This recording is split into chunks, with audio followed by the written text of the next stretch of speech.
from the last presentation. Just stuff. Are you Katie? Huh? Are you the moderator? Yes, I am. Okay. My name is You'll Katie. be able to start whenever you want. Okay. We're already streaming. We're just going to turn your microphone Okay, on. sure. And just remember to repeat the questions from the audience. Sure. We'll get them to come up and ask. Hello. Hi. Afternoon. Hi, Katie. Hi. How are you? Good. Good. I like your bow tie. Thanks. Where would you like us to sit? Any order you want. I can be flexible in my introduction list. Okay. But we have, yeah, we got enough chairs for us. So, is someone already Maybe sitting? just spread out a little bit.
$25 you ever. No, yeah. I did say we weren't leaving until someone said it, but it Yeah. didn't have to be you. And there was no one left at the bar except me. You may not leave until someone joins my network. My hands were too cold to type my credit card number on the phone. I was like I have dead hands. Oh my.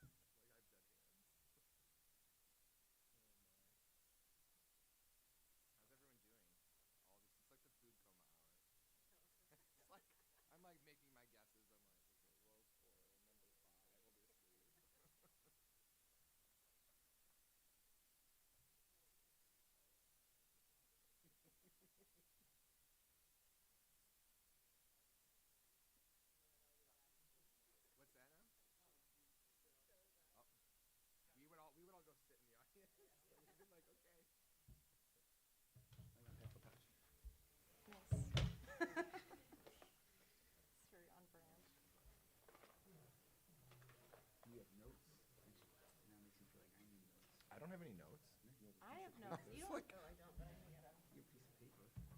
just in case someone asks a question and I want to like think about it.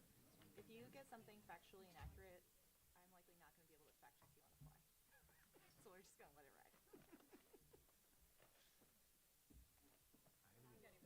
All right, great. What is she gonna ask me? Quick, I Google should have it. prepared. Did you have a one-on-one with her? I did, but she was just like, you just gonna find out. I hope you ask easy questions, Katie. This reminds me of LSAT.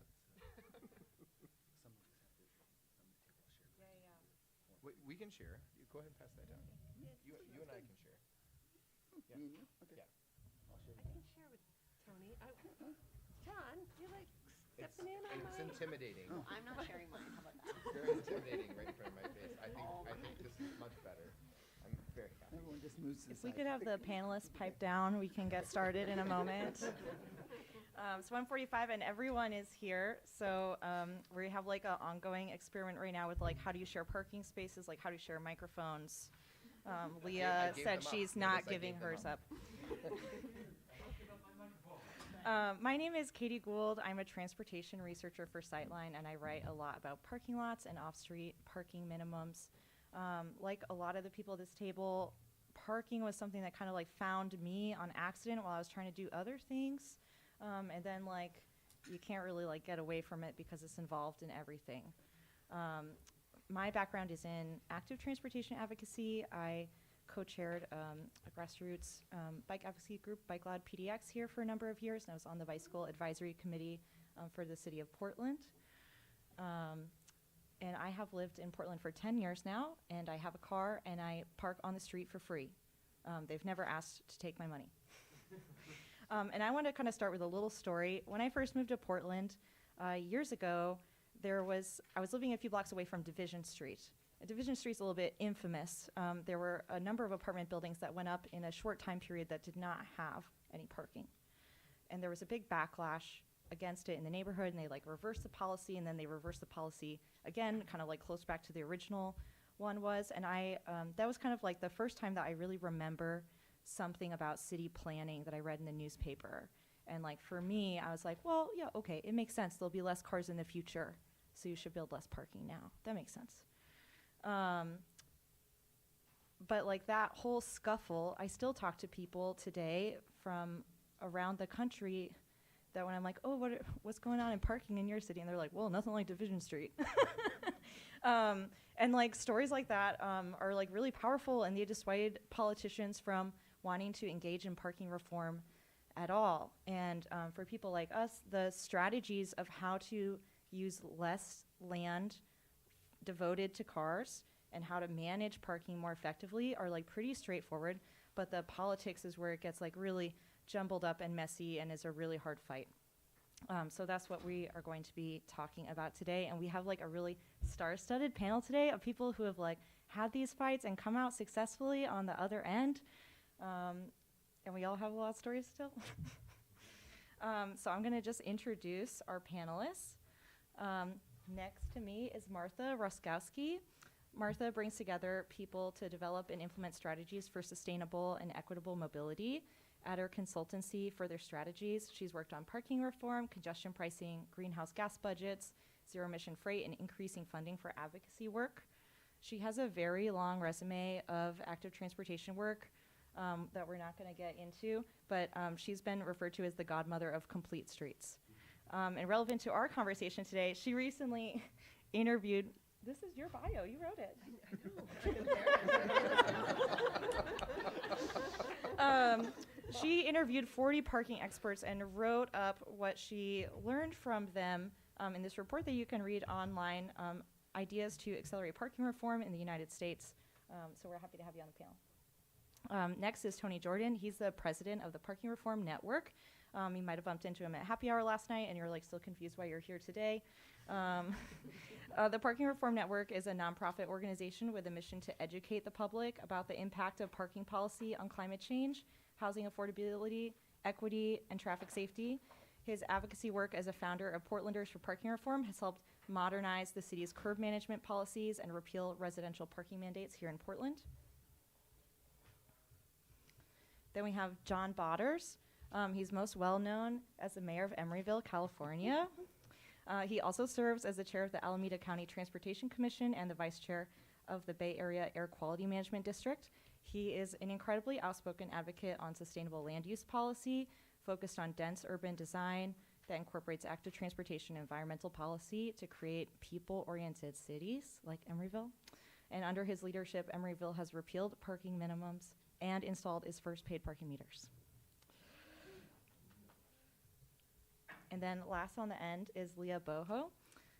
Leah advises property owners and developers through the development process.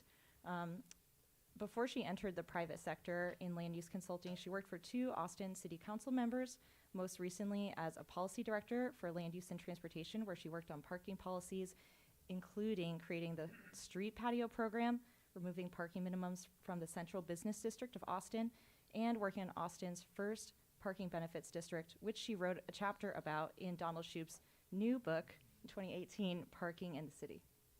So please give a big round of applause to have our panelists with us.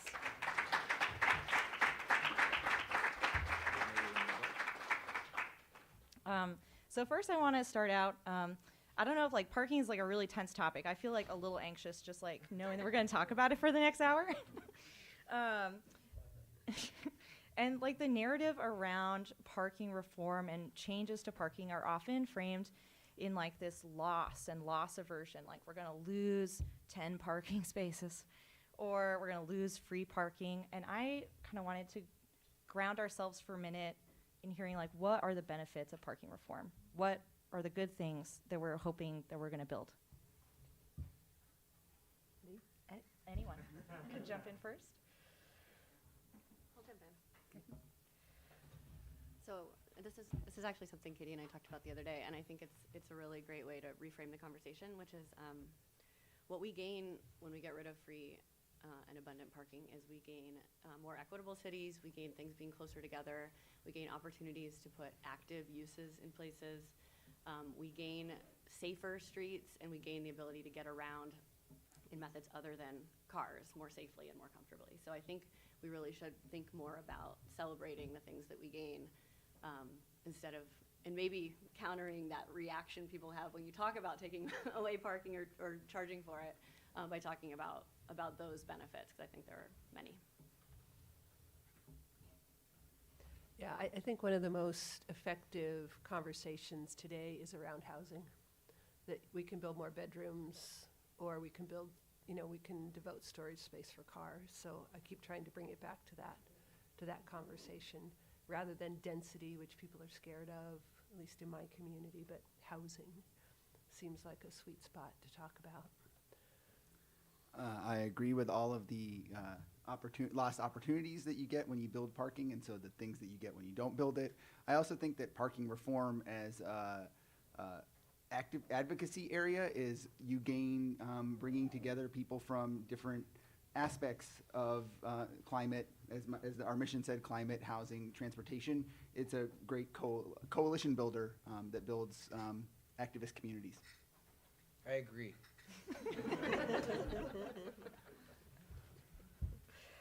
Okay, I mean, maybe we can get, there's a lot of different aspects about like what is parking reform. There's a lot of different things that people mean, right? Whether eliminating off-street parking minimums, or unbundling parking from rents, or pricing parking, on-street parking. I don't know if we have some specific stories about those, maybe for some, parking curious people here. Like, what are the general aspects of? I mean, the most common thing is removing your parking requirements. But I think that how your community's spending money, like if your city's looking at building parking garages, park and rides.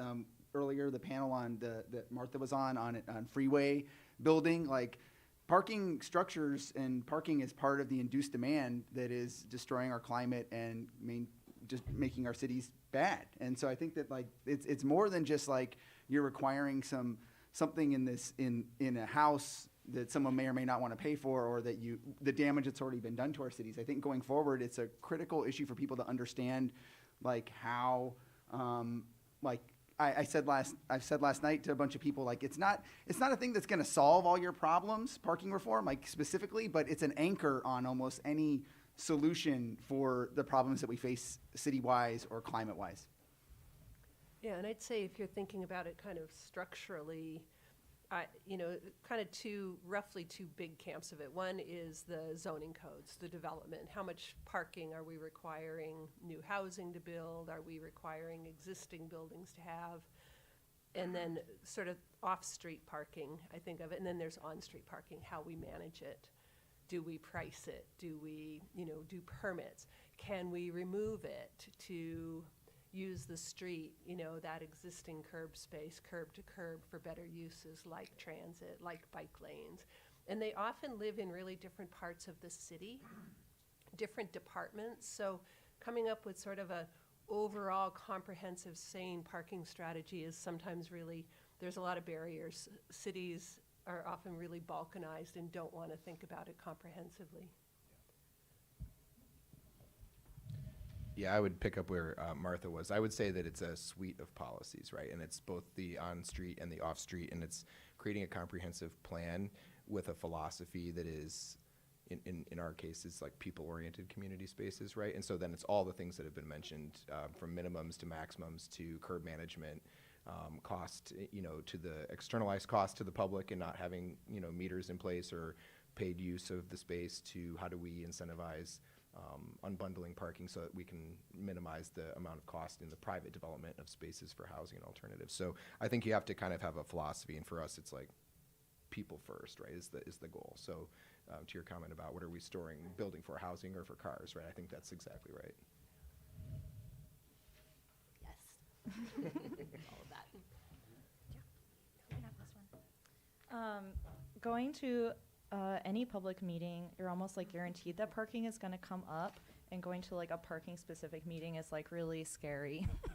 And so I'm like wondering, for our panelists, what things worked well for you in your reform work, like advocacy tactics or building coalitions so you had a big tent to get that political support you needed to make a change that is certainly going to upset some people?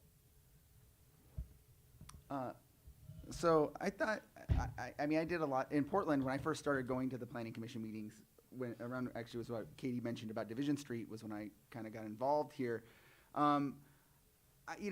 It's intimidating going to speak at first, but I found that bringing people, it was fairly easy. It wasn't as scary if you just started with telling people how much parking cost. Like I went to some neighborhood meetings, and people were very skeptical of what I was going to say, but when you ask them, do you know how much a parking space costs in a house?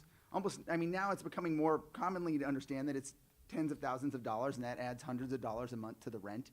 Talking about the space and the opportunity and the cars it brings. So I found that, like, just starting out and being very blunt about the impacts to the community that parking brings, it doesn't always, like, turn someone into a shoepista, but it often, and not everyone is arguing in good faith. But if you are someone who's arguing in good faith and you understand how much that costs and you accept it as a reality, it's a lot harder to oppose your reforms. And then you can apply basic organizing techniques to bring those people who are a little bit more on your side to speak plainly or to write in about it, which it's maybe wearing off a little bit, I'll add, but like 10 years ago even, or 7 years ago, and so maybe in your community now, like city planners and city councilors getting emails saying, like, remove parking requirements, like, from people that they don't like, aren't just the usual suspects, is kind of like was a shock, and I think like had a punched above its weight. Each letter was kind of worth several letters in opposition because it was kind of a novel thing for them to be getting.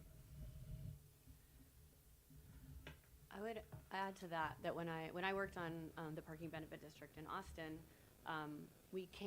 our council office came into it when it was already moving and already going badly, and so we were coming in to try to kind of get it back on track, and so we came into a lot of negative feelings and a lot of people feeling like their street parking was being taken from them and was going to be overloaded, and One thing that was fantastic is there were just a handful of people. We met people through that experience that we didn't even know were out there, who showed up of their own, on their own, to talk about how they, for example, bought an apartment downtown that didn't have a parking space, and they don't drive, and it was like so great because it was so much less expensive than all the other apartments in the building that had parking spaces. And so we had these little anecdotes, and I've heard a lot about it at this conference, about telling these stories and how much more compelling that is. And that's exactly how it was for us, is people showing up and saying, I don't have a car, I don't want to bring a car, I live in a place and I don't have a car. You know, those stories really helped. At least the folks that were advocating against the parking reform could see that there were real people that didn't need a car, even if they couldn't imagine their own life that way. Go ahead. Yeah, I was just going to say, I think one of the reasons parking conversations are so hard is that for a lot of these things that we work on, say housing, you know, most of the people who are deciding about housing issues, our elected officials, they all have houses, right? It's sort of like one step removed, like, oh, what are we going to do to help those other people? Most of our leaders, I would say, drive. At least, you know, I come from Boulder, Colorado. Across most of the country, they drive. They have this very personal relationship with parking. Parking, it's like, it gets primal. It's territory. You know, you read these stories of people getting in punching matches over who's shoveled out the parking space in front of the house in Boston, and can you put chairs in it? Or you try to remove some parking, you know, to put in a bike lane. It's like Maslow's hierarchy of needs, you know, it's pretty far up there, like my turf, and I am going to defend it. So I think it makes it hard for even our elected officials, other leaders who kind of get it on a, you know, on a policy level, on really a moral level, but then they get really personal. So it's probably, you probably all know that, but I've been sort of pondering that of like, how can we start to tease those pieces apart to actually get this stuff moving better, faster? Martha set me up so well. Yeah, you did fantastic. Thank you so much. Because I couldn't agree more. I wrote down here the primary takeaway for me is facts versus feelings, and like everybody was saying it with different words. It's facts versus feelings. You can give people the facts on parking, all the things that are bad about it, the cost of it, the externalizations of it, the space it takes up that could be other uses, and people don't give a F about the facts because it's their feelings. Like the vehicle is like become an extension of them. They make this huge investment in that car, $700,000 over the lifespan of a person for a small vehicle, between the cost of owning it, paying for its maintenance, paying the payments on it, the gas, the insurance, when you hit the pothole, all those things, the parking, right? People have invested in something, and so it's this primal thing that they have to have, and it's a feeling. It's no longer fact-based. Parking, as a decision maker who sits in a transportation commission as the only cyclist, okay, I sit with all the people who are drivers, and they are given all the facts. And I tell people all the time, advocates come and say, well, what do you do or what do you recommend? I say, here's the thing. If you come with climate change, it's dead on arrival. 88% of Americans understand and or believe that climate change is either completely or a majority of it is caused by human conduct. 88% of Americans have moved to a place of understanding that, okay? Less than a third of them agree or believe that giving up their personal vehicle will help save the planet, okay? There's a total disconnect between facts. So if you come with the narrative of this is a climate change thing, people externalize that because they don't feel personally responsible for addressing climate change. Right? That's not, why should that be my problem to solve? The government should be fixing that. Parking mandates, right? Like the government should be fixing it. So they externalize it. They don't want to be the person. Why should I in my town have to give up parking for this like totally abstract idea of like some reduction in GHG emissions to save the planet? So you have to actually speak to them in their language, which is feelings to feelings. So I use different feelings. I don't even use facts when I talk to other people. I don't. I mean, I know all the facts, and they know the facts, to your point. They all know it's true. They cognitively recognize it. But it's going to still come out as, I'm going to vote this other way because there's a lot of angry people in the room. So when I get people who show up at my meetings and scream at me about eliminating parking, and this is the stupidest fucking thing you've ever said, I couldn't think you could get any dumber, Mr. Bowders, but like, you are dumber than you were yesterday, and you think that this is going to be good, and nobody bikes on San Pablo, and so your idea of bike lanes and this whole thing, like, this is crazy, and you're just inventing shit as you go. right? I'm just like, I literally respond with feelings, which is, you seem really upset. You seem really upset about not being able to park in front of the store you visit once a month based on what you just told me. I'm really upset when people's children don't come home alive from school. I'm really upset that there are mothers who tell me that they would bike to work, but don't because the infrastructure isn't safe. And when I look at the choices we've made, we've chosen to allow you to park your box once a month in front of a store so it's convenient for you. So my feeling is that the safety of everybody is a little more important than the convenience of you. Those are my feelings. You have to reframe it away from all the facts because people do emote on this. They are like emotionally engaged on parking and on cars. And you have to actually just go to the space that wins, which is always safety. And so parking is actually undermined, on street in particular, parking on streets actually undermines safety. So when I'm proposing to eliminate parking, like I do all the time, very successfully to the chagrin of many NIMBY people, but when I'm eliminating it and people are like pulling their hair out over it, I am very calmly telling them, this is about the safety of every person in this community. And if you have a problem with me doing that, you should reflect upon why you have that problem. Because I don't have a problem. I ran on a platform of I'm going to make this a livable, safe community. And that's exactly what I'm doing with this policy. That's the end of the discussion. Great, well, I think we're all wrapped up here. Got me in a council mood. I mean, this comes up a lot. I feel like no matter where you are on the NIMBY, YIMBY spectrum, I feel like it's like a very uniting value that nobody wants more cars on their block. Like everybody would prefer like the same or less. Right? Yeah. So like, I'm curious on like, how can we talk about parking and parking management, especially when we are, wanting more neighbors in our neighborhood, but without the car traffic?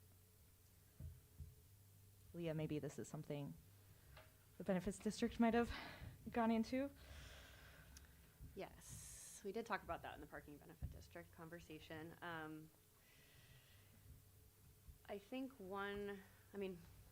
particularly in that neighborhood, in the neighborhood west of the University of Texas, where this PBD was put in place, the streets were jammed, like absolutely like a disaster, like parked around corners, parked hanging out, in front of driveways, in front of fire hydrants, like everything. So no one, in that situation, the good news was no one could say that the unmanaged parking was going well.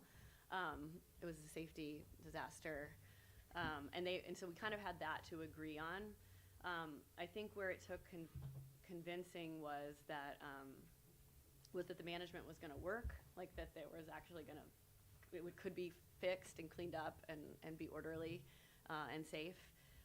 And then I think another thing that was actually helpful about that kind of, Jeff Tumlin calls it lizard brain reaction that people have, is that I think everyone one of the emotional places people go to is like all they can think of is that one time they were late, they were in their car, they couldn't find a parking space anywhere, and so they're driving around getting later and later, and it's very stressful. And so one other thing that was helpful was showing people that like if we actually manage it properly and charge for it, there would be a space. You'll have to pay for it. But the idea between managing street parking is that it should be priced so there's a space available on each block. So you won't be in that situation again where you have this car with you and you don't have anywhere to put it, and you can't put it wherever you want. So I think that kind of helped also with that emotion. As far as the housing goes, it was a little bit of a different conversation there. I think there are other places in Austin where we've talked about, like with ADUs, for example. When we passed ADU legislation, we didn't make people park their ADUs, and there was a lot of feelings about that. But what we also were able to point out is that the minimum building size the minimum unit size is smaller than the minimum parking space size. So we're actually requiring people to set aside a bigger space in an urban environment for the parking space than for the unit. And that piece, it is a fact, but it did sort of, I think it kind of helped people click into like what the real choices were that we were making. And And I think it actually helped a lot, especially people who'd had experiences trying to fit an ADU on their lot, on their single-family lot, and they know that, you know, if you have a tree and you have a slope anywhere, you know, it becomes really tight, and so all of a sudden that parking space was actually competing against a living, a habitable space, and you're able to kind of, for some folks at least, to help them understand that. First, I wanted to say at the beginning, it's really cool to be in front of actual people again. Like, I've done so many virtual panels, and so thank you all for coming here, and the people virtually, but like, it is cool to actually see the faces again, so that's really nice. I think that this part of this goes to like what John was talking about, right? When you said people don't want more cars on their street, I mean, they also don't want more cars in their street. And I think that, you know, Professor Shoup says, you know, parking is a fertility drug for cars. Like, more parking you build means more cars are going to be on the street. I just assume, like, there's going to be an apartment building on the corner of this block someday, and do you want 100 parking spaces in there or not? Like, there is a finite amount of parking on the street. Once that fills up, like, you know, that's going to put a pressure against people. It's going to make it less convenient to own cars. And we also know that just building parking doesn't mean people are going to use it to park a car in it. So, like, if you require the apartment building to build a bunch of parking spaces, if it's unbundled, people probably aren't going to want to rent it. And even if it's not unbundled, it might be inconvenient for them to park in there. Like, people park on the street rather than their driveway all the time. So I think that, like, it's just really pointing out, like, the more parking you're asking, if you build a parking space, you're inviting a car, and in many cases, like, depending on a car, if it's a commercial parking space, depending on a car coming into that community every day and parking and leaving and clogging up the street, adding traffic, endangering your children, etc. So I think, like, you know, the option here is not do we build parking or no parking. It's do we build nothing or do we build something, and it's like, and that's where I go on it. Yeah, so I live in Boulder, Colorado, which is the lunchtime panel. Were those women great or what? It's, yeah, whew. It's one of those communities that's shellacked. You know, they just don't want to do anything. We finally did elect a more progressive city council this fall, so hopefully, fingers crossed. We have like one of the worst ADU ordinances in the country, because they passed something, but they really don't want people to build ADUs. One of the requirements is if you want to build it over a certain size, you have to add another parking space on your property. Even though, like my house, I live in a single-family house because it's Colorado, with a really long driveway, but that doesn't count as parking. I would have to like take out the tree or my garden in the front yard. And Boulder, City of Boulder staff, in their wisdom, anybody from City of Boulder planning staff? Just checking. Has used parking as a lever. They don't really want more parking, but they know that people who build ADUs don't want to build more parking, so they use the parking requirements basically as ransom, so that you would commit to making your ADU permanently affordable. Or developers come in, want to build less parking. In Boulder, they always want to build less parking than they are required to, just because our minimums are so high. I used to work for the city, and they will grant the parking reductions, but they'll get other stuff for it. Like, well, we don't want to reduce our parking minimums because they want the parking reductions, so we can make them buy eco passes. We can make them buy all this other stuff. So parking gets used in really weird ways, and I would say inappropriate ways. So start calling your cities out if they're doing that kind of stuff, because we're just ending up with more parking than we need across the board. I will say in Boulder, climate, our hearts go pitter-pat for climate. Our city council has declared a climate emergency. Yeah. So one of the strategies of Peanut better gallery's hot, Mark. I know. I can't. I just want to turn all of you loose. Like, let's talk. So I belong to a group called Better Boulder, which is like the housing people. You know, it's the co-op, the kids trying to get co-ops, and the bike advocates, and also the developers. You know, we want more housing. We want abundant housing in Boulder. So one of our thoughts is like, okay, if it's a climate emergency, why don't you guys just lop 25% off the parking minimums overnight? Let's just do that, you know, in response to the emergency, because they say they're doing planning. And, you know, in Boulder, like, planning is the thing that, you know, just is the excuse for doing nothing for a really, really long time.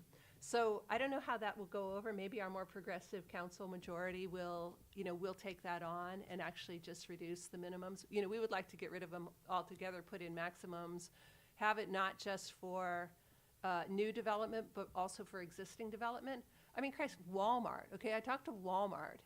The head of real estate for Walmart, they are reducing their parking lot sizes based on demand because they're all about the dollar.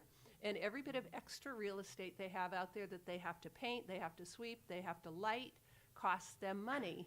The head of Walmart real estate told me that only like in 4 places in his, 30 years of developing property have the city requirements actually required them to build less parking than they wanted to. So like our cities are way out of whack with even, Walmart. So. Sorry, that was a bit of a rambling rant, but it's parking. We covered lots of ground with parking. In Emeryville, you do have some leverage. Your parking maximums are a bit lower than other cities. Maybe talk just a minute about what that's like in development. Is it the end of the world? Did No. commerce stop? No, it grew. Financial ruin? Yeah, I laugh whenever I hear climate emergencies because, like, when you have an emergency, you take immediate action. So when the neighboring cities around us are like, we're declaring a climate emergency, I'm like, we'll just keep doing policies, thanks. Yeah. This is being recorded, right? Yes. Play it in all the East Bay cities. So, yeah, in Emeryville, we eliminated parking minimums, and we put in a paid parking program for the city streets, and we reduced parking maximums. And then we did other fun things that already existed, but we were actually using them where they hadn't been used consistently in the past. So, like, we have transit overlays for transit hubs, where we play really fun math, where we like blow parking minimums or maximums like to oblivion. So like you're already like have this reduced minimum or maximum, and then you're in the purple circle on the map. I love the purple circle.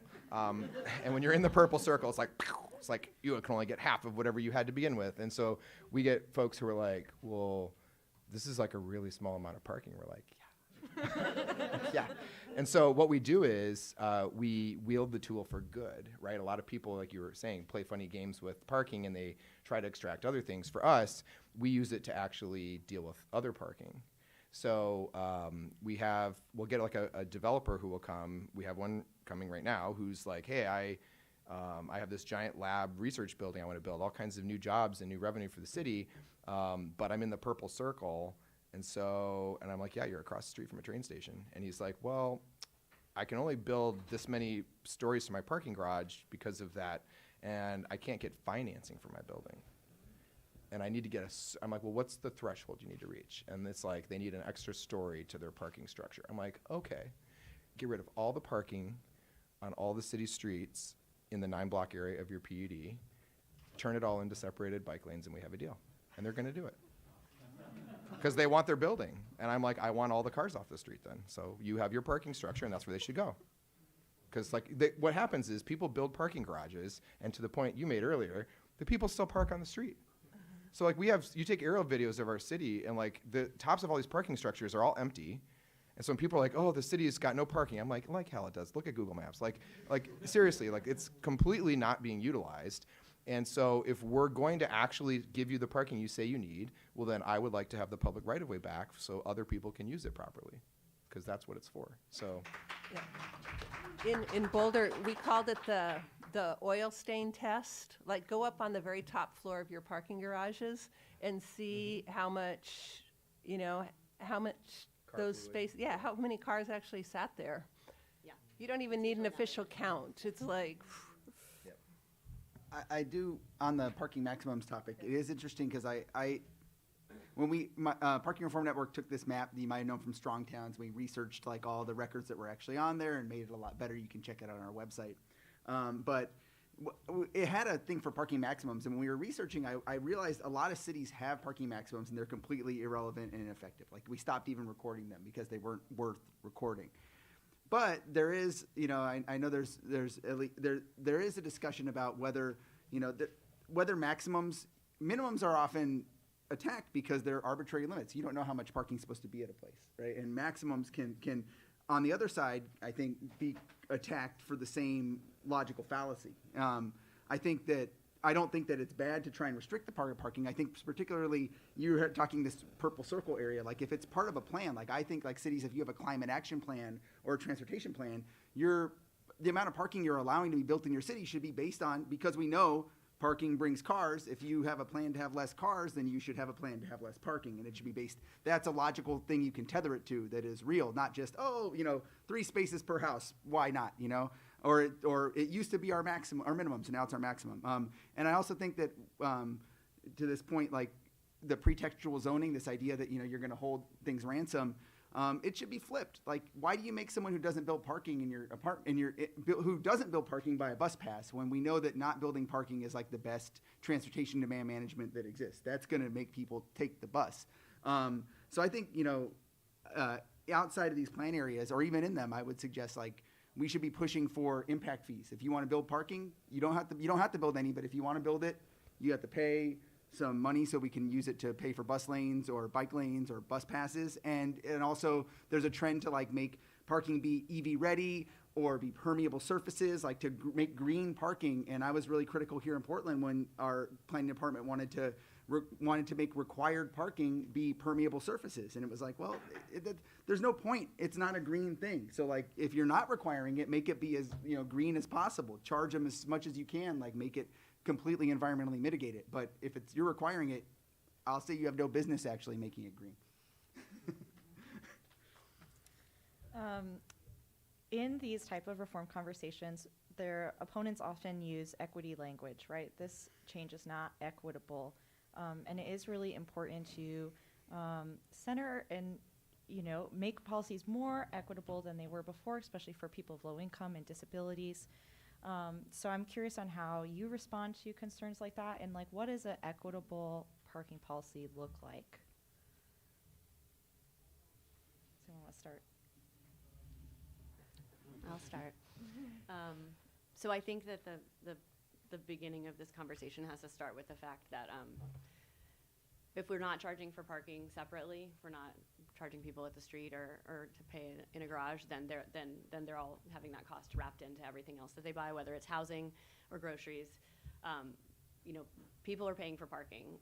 And I think the reason we feel bad about charging somebody to pay it, say at a meter, is because we've built cities where people really have to drive. A lot of people have to drive in a lot of cities. And if we put housing where people need it to be and where people want it to be and provide them alternatives to get there, like buses or walking or biking or whatever, we wouldn't feel so bad about charging someone for parking on a car-by-car basis. So I think we've sort of created this problem where where we feel like it's inequitable to charge for parking. I'm happy to go. Go ahead. Okay. So what I am seeing, I've been doing transportation work for a long time, and as concerns about equity, environmental justice have come more to the forefront, I think a lot of our progressive leaders really they care about it. They want to do the right thing. What I see is the equity card gets played. Oof. Like I worked on congestion pricing, okay? It wouldn't be fair to poor people. Toss it on the table. What I'm seeing is the equity card gets played on all sides now. Colorado just passed a greenhouse gas planning standard. The county commissioners, the red county commissioners that hated it, said, well, it wouldn't be fair to poor people, because the best way out of poverty is for someone to get a car, to be able to drive. And if you do this, they won't be able to drive. And I mean, reality is, with lower income people being pushed out of the city center, we are seeing some real changes in those demographic patterns, and I'm not insensitive to those. I just think we have to be really thoughtful about when the equity card gets played, let's actually have the real conversations about them. If we, like congestion pricing, just because we had a lot of conversations about it, I saw that get played. It won't be fair to poor people. both by people who were truly concerned about what are the impacts on those folks who have been pushed out to cheaper housing way on the outskirts and honestly have no alternatives but to drive in to their jobs. It was also played by people who just didn't like the idea. They didn't want to have to pay to drive, and it was convenient to say, this won't be fair to poor people. So I think when that card gets played, you all have to sit down and really have the conversation about it. You know, if we truly cared about the impacts of pricing parking on poor people, we have mechanisms to address that. You know, we have income levels, you know, we have food stamp eligibility, we have various things. You could just say, these people pay less to park because we understand those impacts. We don't do that across most of our society. You know, everybody pays gas tax. You know, sales taxes are incredibly regressive. We don't do that. So there's no easy answer to equity. The reality is, you know, about 30% of our population does not drive cars. That is age, that's ability, that's income. You know, there's a huge swath of our population that they don't drive, and so all of the parking, all of this land that we devote to parking is inherently inequitable to them. So I don't mean to be flippant about equity. I am truly concerned about it, but I also don't like it when it just gets tossed up as the reason to not do things. I think I agree with the previous answers, and I also think there's two aspects to this. One is access, and they've been touched on. Access to spaces. Do we have equitable access? That's like, can people with disabilities park? And one thing is we have a lot of parking. So the good news is we have a lot of parking that's never going away. So if you're really concerned about people with disabilities or people with children being able to park, reserve all the parking spaces for people with disabilities or with children, and they'll always be able to park exactly where they want to go. Yeah, you know, like that. So that's not a problem. We have parking spaces. We just don't want to specifically, if you throw that back and say, do you want to just reserve all that parking for these people that you're supposedly arguing for? They probably won't stop arguing with you. The other thing is access for people with lower incomes or who, you know, don't have access to cars. And we know that the solution is not to build more parking for them. It's to increase transit and make other modes safer. The second part is the money. Like, is it regressive? And I think that there's two things I think of and really push on here is, one, how you spend the money, and Shoup talks a lot about this with benefit districts, but I mean, you can spend the money in incredibly progressive ways, and you should. You should not spend parking money to build more parking, ever, and you probably should never spend parking money to just fund your general transportation operations, because then when you have a crisis and you don't have it anymore, you have to lay people off and you have a big problem, and then you decide to just raise the price of parking for no reason, which doesn't really work because of economics. But it's not specific at all. the other thing is that I really, and this is where a little more radical, but like, this can be a redistributive thing. We know more people who pay for parking are wealthier. They have cars and they go places to spend money. That, you know, I mean, you're going usually to spend money somewhere. So like, I think usually we come up with programs like discounts or you know, we give people transit passes, and that's great. But like, honestly, we should just give cash to people with low incomes. If you're concerned, if the person arguing against you's concern is low income people can't pay this, well, then we should be advocating for a universal or at least a low income basic transportation benefit. And then people who are low income can spend that money on parking, or they can spend it on childcare, or they can spend it on whatever. And they'll say, I hear this from planners all the time. Well, we don't know. We can't justify this because we don't know if they'll spend it on transportation. And I'm like, well, did they get where they were going? Then they spend it on transportation. If you need a sandwich so you have the energy to walk down the street, you spent that on transportation. And so I think like you can like access and money, and there's very good solutions to both of them, and neither of them requires building a bunch of parking. High five.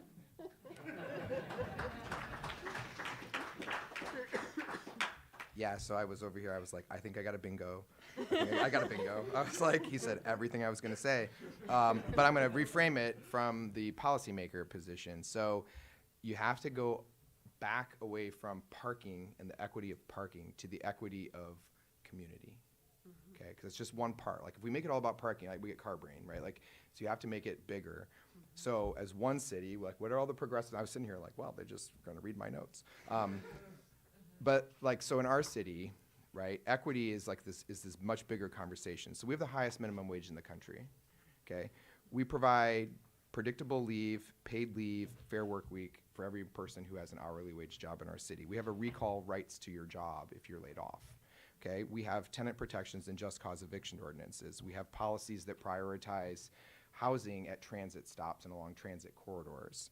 Okay, we have a $50 million affordable housing bond, so the city is an active market player in building housing for low-income people and strategically putting it in the places people want to live so they can make choices. And we eliminated parking minimums and reduced the maximums for affordable housing to a level that people come into affordable housing in our city and never need it. We have a free transit system. We're one of, I think, 4 or 5 in the United States.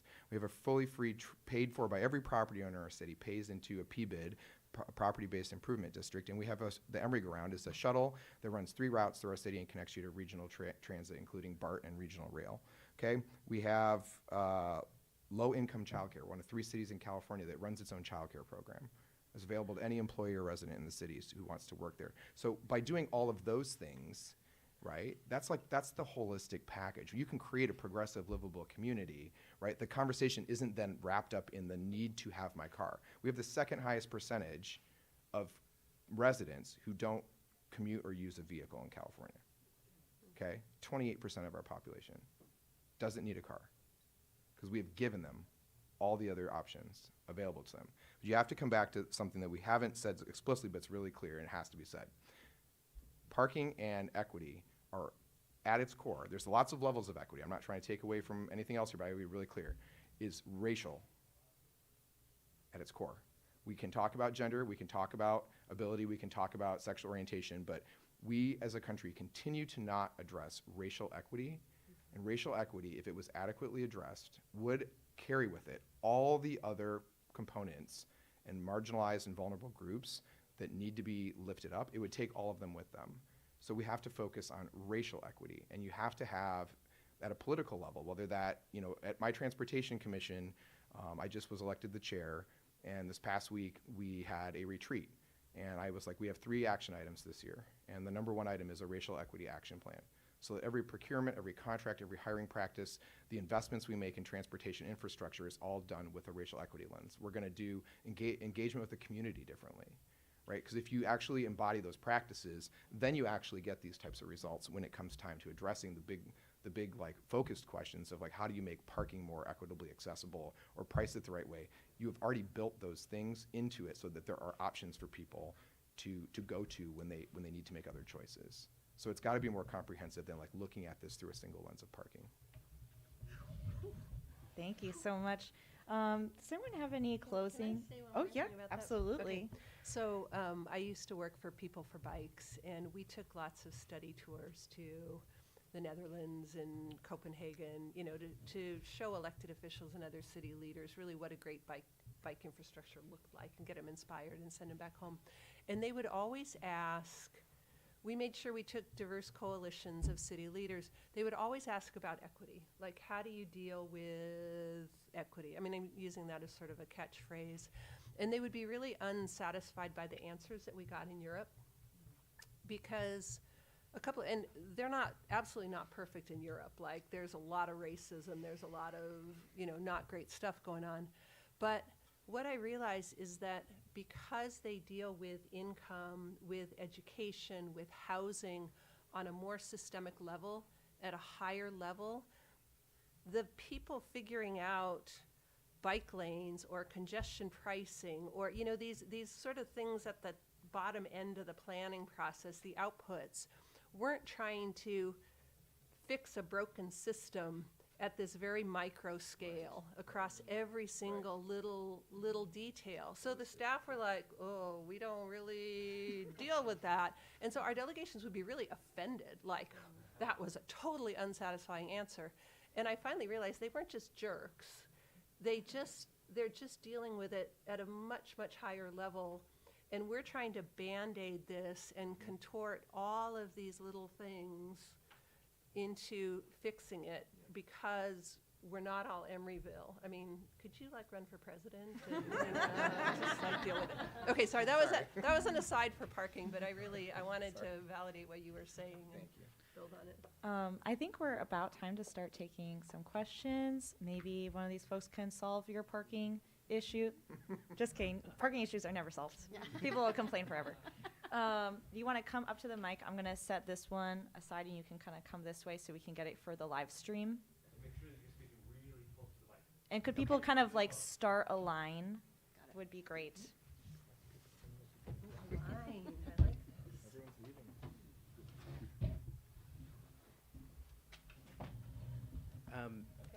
Hi, everyone. My name is Will Thomas. I'm from New York, which actually does have parking minimums across broad swaths of the city outside Manhattan. And one thing I've noticed is that even though the transit is very good and that people could take the bus or subway if they want, a lot of times there's this aspiration of, I've made it, I deserve to finally drive a car for once in my life. And I'm curious in terms of like the feelings, like I know you mentioned speaking feelings to feelings. I'm curious just how you generally respond to those sort of aspirations, because I think they're very deeply held, and I want to respect them. But sometimes it's we do have the best transit in the country. Yeah. So I often get asked if my agenda is to make everyone ride a bike, and I say no. Never. And I never try to get anybody out of a car, actually. I try to create spaces for people to find joy in their life. And so for some people, their life experience has led them to believe that I've made it when I have a car and I live in a big city. Right? For me, my childhood taught me that I could go anywhere with a bicycle. And I was encouraged to have that experience. I was given the space to do that. And so knowing that, and knowing from the fact side, right, that the climate is in danger, that it's really cost prohibitive to actually carry and own a vehicle your whole life, that it's not safe for yourself or for other people, really, that there's a whole bunch of reasons why automobile ownership and use is not actually to someone's best benefit. I don't need to convince that person, right? I just need to help them see that it isn't just about them, that there are other people here in the community. And I'd never try to actually tell someone to get in a car or not get in a car, or get on a bike or not get in a bike. I encourage people to try things, but what I really am concerned about is my responsibility as a policymaker is to decide what to do with the space. And I talk about making space for everybody, and how if you just give people space, they use it in ways that they discover their own joy. And so that's kind of it for me. So I think that if there are people who come and are like, hey, I've wanted to live in a high rise in Manhattan and have my whatever is the new fancy car, I don't know, but like I want to have that in Manhattan, right?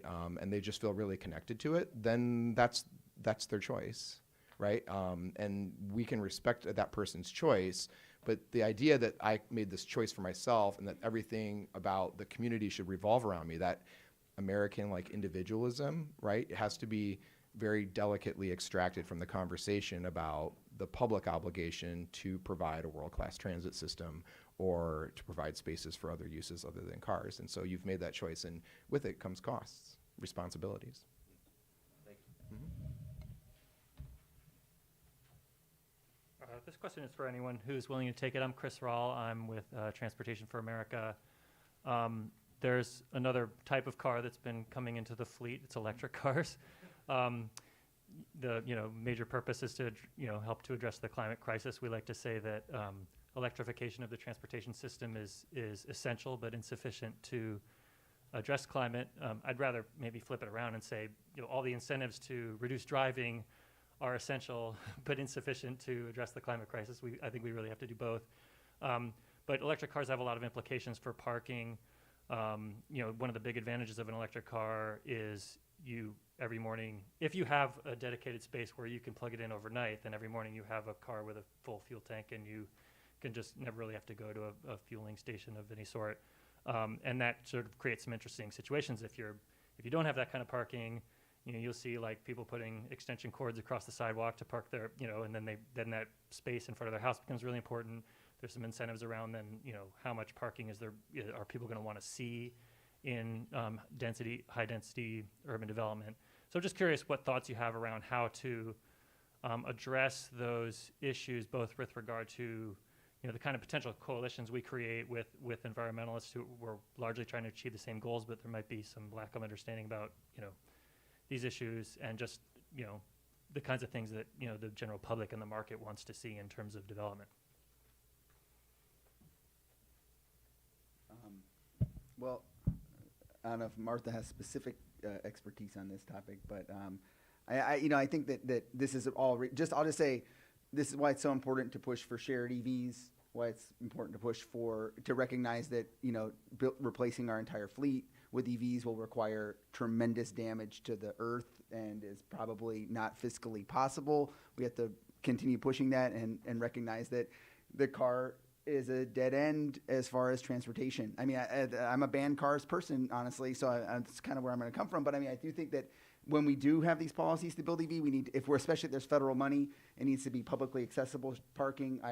I'm very concerned that there will be pushbacks to parking requirement reductions because of the argument that we're depriving the people who live in the apartments of the ability to have a EV. To me, the answer is, well, then provide them with the ability to use an EV when they need one and not to just have to buy one and have it in their house. I don't know if other people have thoughts on this. What I would add to that is that gasoline is only one of the problems that cars bring to cities. and I think that electric vehicles are certainly better, environmentally than gas vehicles, but they take up just as much space. They kill people just the same way.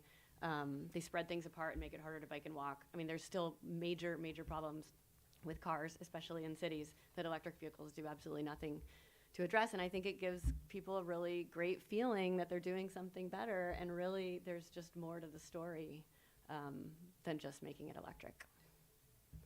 Yeah, can I say something too? This is like essay answers, right? So one of my fairly recent projects has been trying to get the world of philanthropy to put more money into transportation, to invest more into this space. And there's a lot of, I would say, friction between the EV folks and what I'd call the mode shift folks. The mode shift folks are like, look, there's all these co-benefits of the work that we're doing, and feeling like the EV folks are, really well funded. It's a technology solution, right? So it's easy. My governor, Jared Polis, in Colorado, he's all in on EVs because it actually doesn't require behavior change at all. And you can make money on it, so like, woohoo, great. But I've sort of come to a place realizing, like ClimateWorks Foundation did analysis and found that although transportation is like 30% of the emissions, some roughly there, about 4% of climate philanthropy goes to transportation. So the EV folks feel like they're really underfunded. So we're working on kind of a yes and strategy. Yes, we need to electrify, and we need to shift modes. We need to do this transportation work. My heart's absolutely in the transportation work, but I'm willing to link arms with our EV brethren. They're under a lot of pressure now because they had all of these great, ideas of like we could, we're going to fix climate change with EVs. Turns out, lithium is kind of hard to come by, and there's huge environmental costs of it. Just their progress is not happening as fast as they would like it to. You have more cars on the road that are running on electricity. You get into dirtier electricity sources. Colorado's still mostly coal powered. It's like, great, your EV is wonderful, but you're not polluting Boulder, you're polluting Hayden, up in northwest Colorado. But we're trying to sort of move the climate funding world as a whole to investing more in this space, really to supporting the local groups doing the work. So yeah, I have kind of mixed feelings on the EV thing, but I think there's a place for that and strategy that lets do both. Once again, we're far from parking, but parking touches everything, so.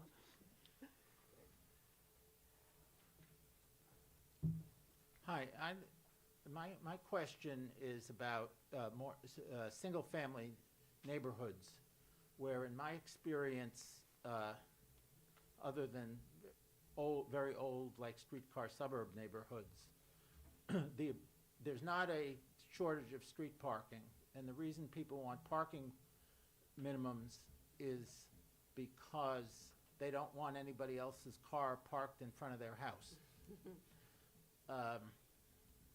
And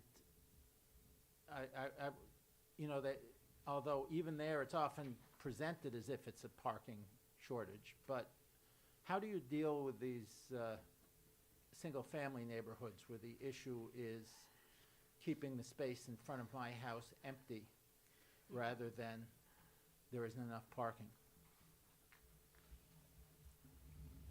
I'll take this one. Honestly, I think the way to deal with that is to make that an administrative process and not a discretionary one where council and other politicians have to weigh in on it. Because I think that the reality is that a public right-of-way is exactly that, and folks just don't have the right to own the street in front of their home. I don't think I've worked on similar things and I've never been able to be successful in it, other than to give that duty to city staff and let them administer whether it's residential permit parking or whatever else. Charge the right price for it, manage it properly, and keep it out of the political realm, because I think the politics of it are really difficult. So I think there's a lot of things like that we would do better to take them out of politics and put them in administrative. It's a safety issue. It's under the city engineer's purview. We just need to keep it there. Yeah, I do think Austin has done some really good work around parking removal, like for bike lanes. Again, it's an administrative process. They have a whole process that they go through, so it doesn't get, as political as quickly. I want to briefly point out that in Portland, when we got rid of our single-family residential parking as part of RIP, the housing drove that change. It wasn't, we didn't, the parking was like underground. Like it was not literally underground, but like the parking kind of just slipstreamed in behind, because the realization is you can't build middle housing and have parking requirements. So if you have if you're serious about I think that's what's going to push it, is the YIMBY housing advocacy. The parking in the single family, there are many ways to deal with it, and there's plenty of ideas on how to mitigate that impact on residents or try and get buy-in. But the housing conversation is going to make that happen, because you just can't build fourplexes or triplexes and add parking for every house. It doesn't work. I just want to really briefly add on. I want to agree about making it an administrative function, but I also just want to give one little quip about one experience. So when we put our paid parking program in place, we have one neighborhood, nothing is single family zoned in our city anymore, and surprise, this year it's going to go to quadplex. So that'll be our minimum zoning by the end of this year. But this is being recorded, right? Okay. Yeah, it'll be quadplex by the end of this year. 7-minute gap. Yeah, there'll be a black spot. It's out there. Going quadplex, Emeryville. But we had people who raised that question that was just asked, like, oh my God, all the people who don't want to park over by the businesses and pay the meters are going to park in front of our houses, and there's already not enough spaces for parking, whatever. So if you do have to do the public process as opposed to the administrative process, I highly encourage a town hall. Fabulous. I highly encourage a town hall, because in it I had one guy who came up to the microphone. He's like, I parked 7 cars on the street, and I was just like, and everyone's looking at him, and I was like, oh, they're all going to figure out that they are the problem. I was like, oh, and I had one lady, she's like, well, the car in front of my house has been there for 3 years and it hasn't moved. So at the end of the meeting, I was like, so this is the phone number to report a car that hasn't moved in over 2 weeks. And we towed all the cars out of the neighborhood that were just abandoned in the neighborhood. And the people were like, oh, there's a lot of parking.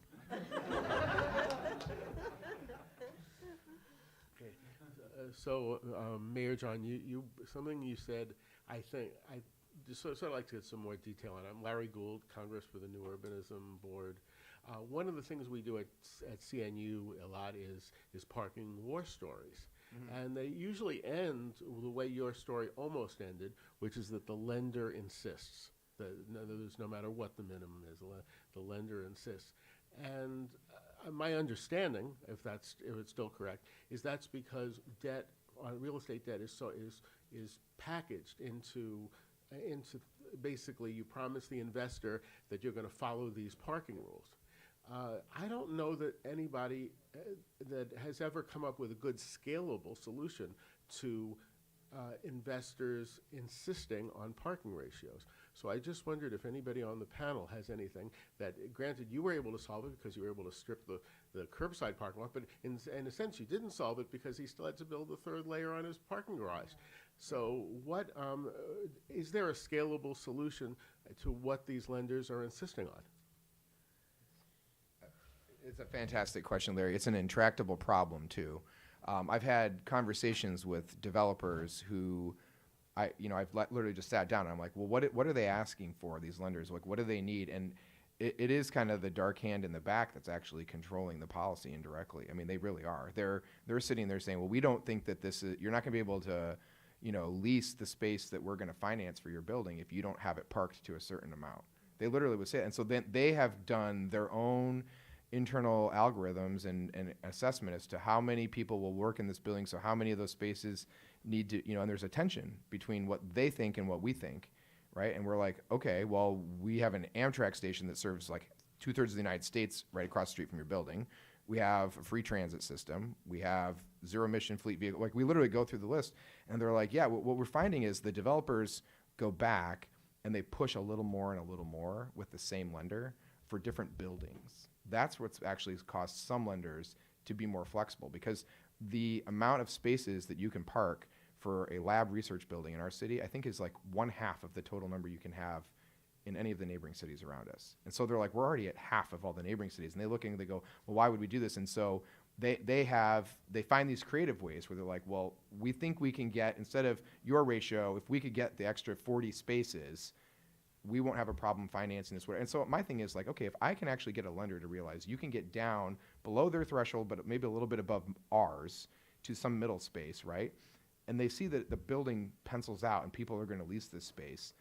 Like, I'm hoping that some person in a room with a monocle and a top hat is going to figure out, right, that Mr. Monopoly is going to figure out that, like, they can actually finance these buildings at less. And I realize that my city is not the same layout as all the other cities that are seeking this, right? So we're kind of probably differently situated, but I do think it's an intractable problem with lenders. I don't have an answer for you on the question of how do you solve it, but I think smarter people around me might, so. So I represent developers and entitlements in Austin, and so we come up against this a lot. And one thing that I think happens frequently is it's not that they necessarily have a number in their head. Sometimes they do, but sometimes they also just want to know what the other office buildings, for example, that are delivering in the second quarter of next year are, or what their ratios are, so that they can be close, competitive. So it doesn't have to be exactly the same, but that's what they want to know. So I do think that each building that we can chisel away, and sometimes, there's certain folks that are, maybe they're self-funding, so they can do whatever they want. And so if we can get that median number to keep coming down, for comps, basically, I think that's the way for at least now. And that's not a really exciting answer because it's not fast, but it is, I think, the path that I see given our current sort of lending and current sort of way that those big buildings get funded.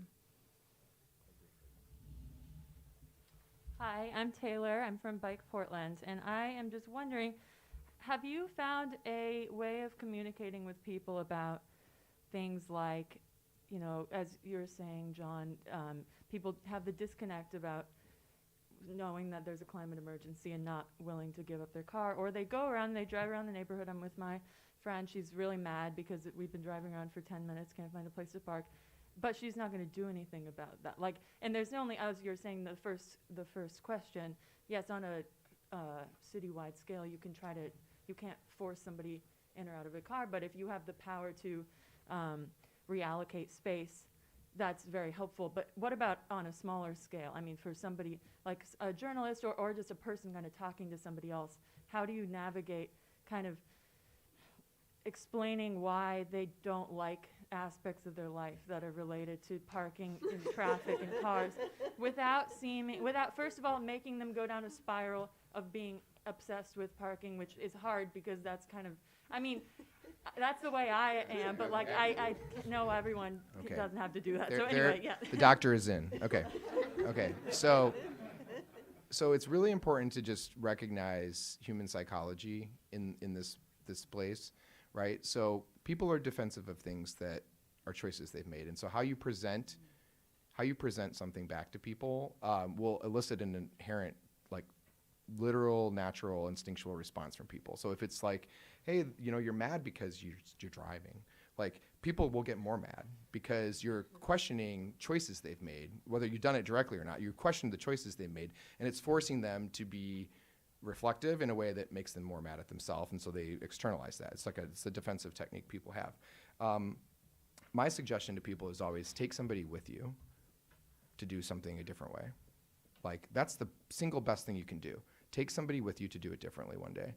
I had a friend who I had biked to meet him for lunch, and he lives right by me, and he had driven, and he's like, he's like, do you want me to put your bike? He has a bike rack. He's like, you want me to put your bike on the car and I'll drive you back? I'm like, no. And I was like, I can get home faster than you. He's like, no, you can't. I was like, okay. So we both left. Okay. He had to like go get his car out of the parking garage, whatever. I left on the bike. I beat him back to our neighborhood. Okay. Like 5 miles. Beat him back to the neighborhood. And he was just like, it made him rethink it. So he's like, what way did you go? How did you get there? Like, and it was like a different conversation, right? So I think there's something about like confronting a person about a choice they made that's different from inviting them to do something or just exposing them to the way you do it, right? Like a common thing people say to me is they're like, you're always happy. Are you on uppers all the time? Like what's going, like you're always happy. And I'm like, yeah, cause like I don't have to think about where to park my car. Like I don't have to do any of that, right? So for me, and I get the serotonin from like just biking all the time. So for me, people are like attracted to people who are happy. They really are. People are, they're like, I want to do that with you. I'm taking the vice consul general from Ireland biking in San Francisco next week because she wants to. She's like, I heard you were fun to bike with. I'm like, cool, let's go biking. So it's like it happens. It really happens, right? And so I just think sometimes it's less about telling people or like trying to force a conversation that may make someone defensive about a life choice, and more like just be like, hey, next time let's do this together. Hey, or like, hey, we're gonna go to this thing together anyway, so maybe we could do this on bikes. And they may say no to you, and you can't do much about that, but there may be people who say yes, and when they've had the chance to do it, they start figuring it out. I'm going to add just a little message that I like to say. If you're circling looking for parking for 10 minutes, it is not your problem for being mad about that. That's the city's problem for not managing parking, right? Like if you're spending your time, which is valuable, looking, even if the spots are free, and if they're not free, like the city just took $2 and they provided you no service, right? Like that's inequitable. Like it should be a thing that we're asked, like that we should strive for, to say there's always an empty spot on the block. Right? This is not a wild, unachievable dream. It's totally possible. So just like make sure we're punching in the right direction. We're getting into lightning question round. We're going to have like 1 minute to ask and answer a question. So we're going to keep it pretty tight. Thank you, Turles. Come on, Tim. Quick stat, 97% of the determination of whether or not someone drives to work was whether or not they provide free parking at the office site. That even includes London, so quick fact there. I like to focus on suburbs because that's where the vast majority of Americans live. And so in Puyallup, Washington, just east of Tacoma, they're doing an amazing Meridian streetscape plan. I was on the call for that. Phenomenal. Progressive for them, there's a bit of a concern about lost parking. But 2 blocks away at City Hall, there's 300 parking spaces that are literally free, 24/7. So how do we let people know in the suburbs there's always plenty of parking? There's not a shortage of parking in any suburb in America. I think is it wayfinding, education? Like Amsterdam, you park in designated spots. Maybe have some designated spots like that and put diverters and like force them to park in these spots so that they have to walk actually 2 blocks. Okay, I think the question was, how do you show people how much parking there actually is? It's a mystery. I mean, it's a good I don't know. I mean, yeah. For me, I grew up in Western Colorado, Lauren Boebert territory, Tina Peters, if you follow election politics, that's my hometown. I moved to Washington, D.C. and lived in Adams Morgan. Took a car, stupid, right? And, you come back on Sunday. I only use it on weekends to go out in the mountains. You come back on Sunday and you park, 9 blocks away and walk back to your apartment. And you know what? It's a really rich, lovely life. It was like, so when my neighbors complain that somebody else is parking in front of their house, it's like, get over it. I know it's not helpful, but I do think that experiential thing of helping people be in different circumstances and realize that like your parking in front of your house is actually not directly connected to your happiness is important. Hi, tips or thoughts about parking reform in places with poor options like one bus every 2 hours?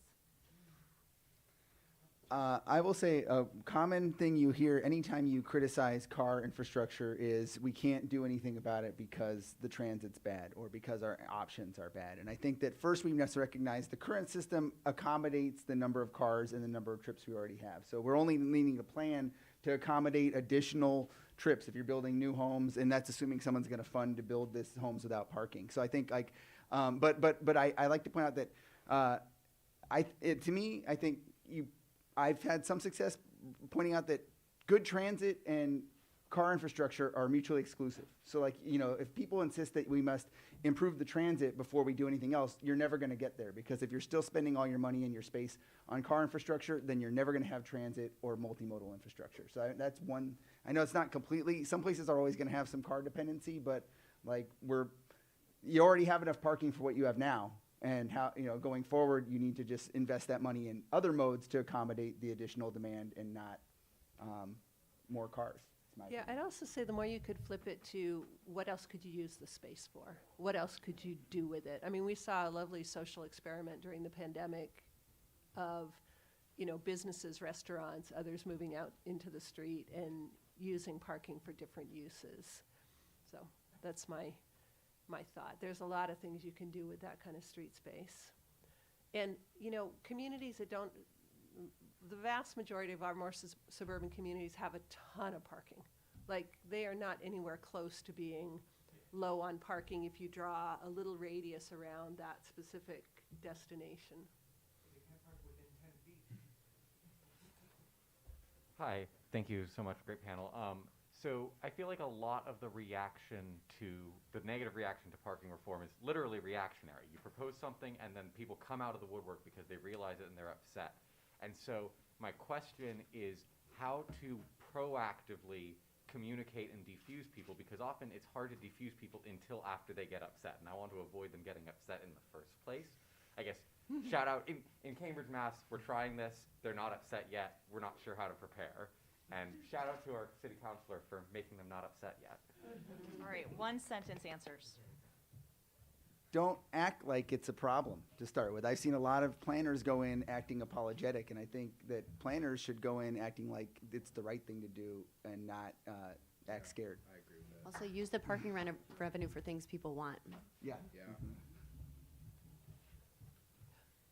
I'm curious if you have thoughts on the kind of parking that we actually want to see more of. Bike parking, cargo bike parking, electric bike charging, and how that fits in with infill development, especially for older apartment buildings in the inner city that are not necessarily these new luxury developments with fancy bike rooms.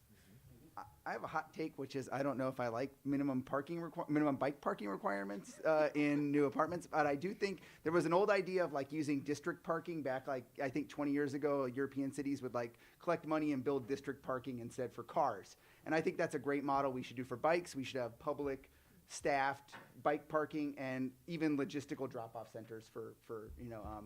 So I think we need more bike parking clearly, but I think more public than just cramped bike rooms. Wait, you don't want minimum bike parking? I was going to say, I'm going to make this a hot take in the opposite direction, which is yes. Thank you for the question, Jody. Ignore the council member to my right.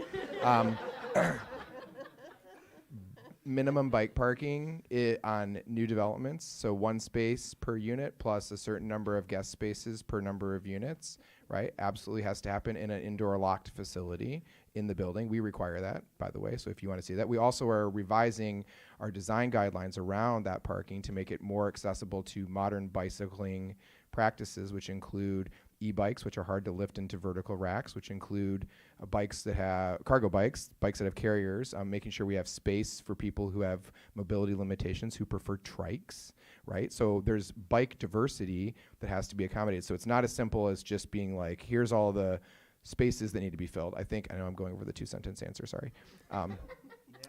Someone yield time to me, please.